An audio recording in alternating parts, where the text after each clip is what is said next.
J'aimerais ça jouer à Donjon Dragon, mais je suis tout seul. Aujourd'hui, comment jouer en solo? Est-ce réellement possible de jouer à un jeu de rôle en étant complètement seul?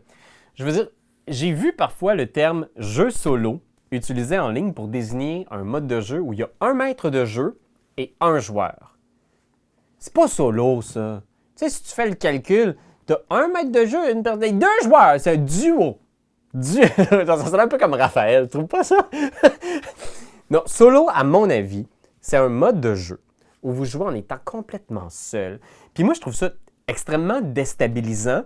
Et j'ai commencé à m'y adonner récemment et je dois vous dire que ça a un peu changé ma vision du jeu de rôle. Je vais vous parler aujourd'hui de quelques façons de comment jouer à des jeux de rôle en étant juste vous-même, un soir de semaine, pas d'horaire à trouver, pas d'amis à se déplacer chez vous, vous jouez vraiment juste avec votre imaginaire. Ça va demander, bien sûr, des outils appropriés à la tâche. Celui que j'ai utilisé récemment, que j'ai beaucoup aimé, c'est la catégorie Alone Against. C'est des jeux dans l'univers de l'Appel de Cthulhu qui sont très inspirés des livres à embranchement narratif. Par exemple, ici, c'est Alone Against the Static. C'est une aventure solo qui se déroule dans les années 90, quelque part très loin du signal de téléphone. Fait que oui, bien sûr, on n'a pas de téléphone cellulaire, mais en plus, là où on va dans cette aventure-là, la radio ne capte même pas. On est vraiment dans des montagnes éloignées, quelque part dans l'est des États-Unis. C'est assez classique Lovecraft, mais ce qui est chouette, c'est qu'au-delà d'un livre dont vous êtes le héros classique, on est vraiment aussi dans les mécaniques de l'Appel de Cthulhu. Fait que c'est un jeu de rôle d'horreur inspiré de l'univers de Lovecraft. Et ici, on joue un couple qui décide d'aller dans un chalet, une petite cabine isolée, pour essayer de reconnecter avec la flamme. Puis l'écriture de ce livre-là est étonnamment mature. On est vraiment dans les réflexions qu'on a tous eues sur qu'est-ce qu'on veut en couple, à quel point on est prêt à sacrifier pour l'autre. Il y a des trucs que j'aime pas trop qui se passent dans nos dynamiques de couple, mais en même temps, je suis mieux de le garder sur moi ou d'en parler, et ça devient un moment donné monstrueusement horrifiant. C'est une métaphore, bien sûr. Je suis très heureux en couple, just by the way. Mais, tu vois, ça, c'est moi, ça. Mais non, mais c'est vraiment fascinant, et à chaque entrée, vraiment comme dans un livre dont vous êtes le héros, vous pouvez choisir différentes possibilités d'action. Est-ce que vous voulez ouvrir la porte pour voir qu'est-ce qui fait du bruit sur la fenêtre au beau milieu de la nuit? Ou est-ce que vous préférez remettre les couvertures sur votre tête? Est-ce que vous vous aventurez dans le petit sentier où il y a une petite cabine bizarre que vous n'avez jamais remarquée avant? Ou est-ce que vous préférez essayer de continuer sur le chemin et trouver une voiture? Et graduellement, de numéro en numéro, on avance dans l'aventure. On a des roulées de dés à faire, des jets de santé mentale, jets d'athlétisme, jets de psychologie, jets de médecine. Fait qu'on utilise toutes les mécaniques propres à un jeu de rôle, mais plutôt que d'avoir un maître de jeu, on a une histoire qui est beaucoup plus rigide. Ce que j'aime, par exemple, ici, bien sûr, on ne sera pas dans la folie pure des jeux de rôle où tout est possible, mais il y a beaucoup de place à l'exploration et à la réexploration. On peut jouer n'importe quel membre du couple, et selon la décision de quel personnage on joue, on n'aura pas la même perspective sur l'histoire, ce qui est vraiment cool.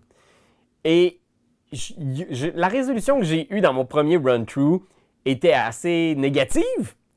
Je vivais, mais de peu. Et je pense que ça donne le goût d'y retourner pour voir, est-ce qu'il y a un chemin ou est-ce qu'on finit par s'en sortir? Forcément, il va falloir que je fasse ça, mais ça me fait peur. Vas-tu le faire?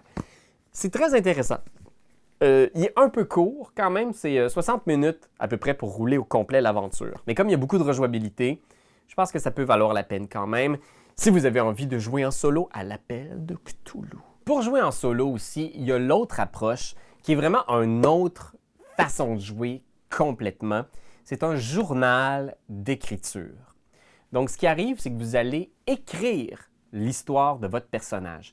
Un peu comme quand on écrit le résumé d'une session de jeu de rôle, sauf que là, on va résumer l'histoire de la vie de notre personnage sur plusieurs milliers d'années dans Thousand Years Old Vampire, ou Journal d'un vampire millénaire, je crois. Il est disponible en français.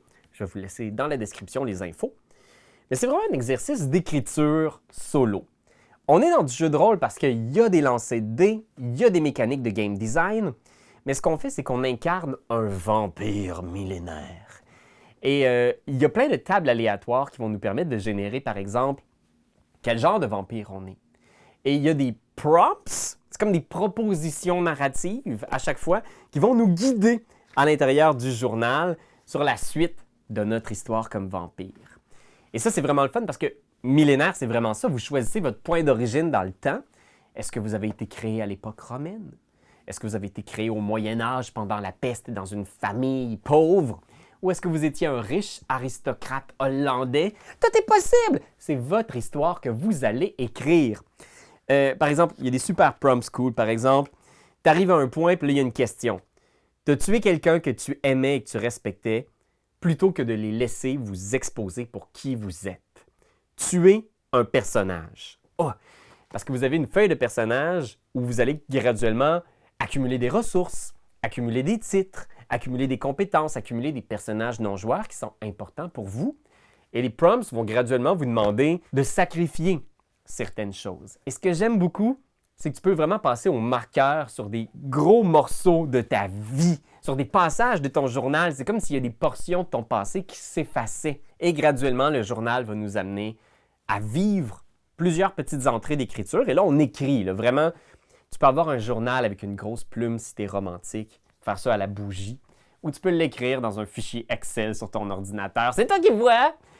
Mais tu rentres toutes ces informations-là, puis au final, quand tu as complètement fini la vie de ton vampire, tu vas avoir sa création, sa naissance, sa mort, dans une espèce de 10, 12, 20 textes entrés, comme ça. C'est vraiment comme un journal. Puis tu peux prendre le temps d'écrire ça. C'est ça que j'ai aimé de l'expérience. C'est que oui, c'est pas comme un jeu de rôle au terme où on l'entend habituellement, mais comme des jeux comme Alice is Missing, ça nous fait travailler nos muscles de rôliste d'une autre façon. Puis c'est vraiment, vraiment le fun. Et finalement, pour ceux qui veulent une expérience qui est un peu plus proche de ce qu'on vit habituellement dans du Donjon Dragon, avec seulement notre imaginaire, t'as pas besoin de rien écrire. T'as juste besoin de ta fiche de personnage, tes petits dés et ton monde intérieur. Vous pouvez jouer à des jeux comme Ironsorn. Il y a plein de jeux, mais Ironsorn, c'est un des meilleurs pour ce type de jeu-là, qui vous propose de vivre l'expérience en étant vous-même votre propre maître de jeu. Donc, vous avez votre personnage que vous avez créé. Dans Ironsorn, c'est une espèce de viking médiéval chevalier qui a un honneur, une quête à accomplir. Et ce que vous faites, c'est que vous roulez sur des oracles.